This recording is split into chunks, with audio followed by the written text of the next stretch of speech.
सकाळी शेंद्री येथे प्रचाराची पदयात्रा काढतानाची दुःखद बातमी समजली आणि कानावर विश्वास बसेना.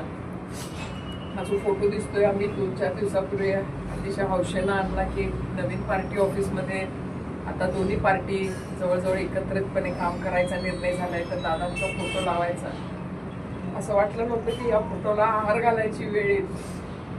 माझी कुटुंबातली व्यक्ती गेल्यासारखं प्रचंड दुःख होतं. स्वर्गीय कुपेकर साहेबांचं निधन ज्या दिवशी झालं त्या दिवशी जसलोकला पोचणारे पहिले अजितदादा होते आमचं सांत्वन करायला. त्यानंतर कायमच आमच्या पाठीशी दादा राहिले.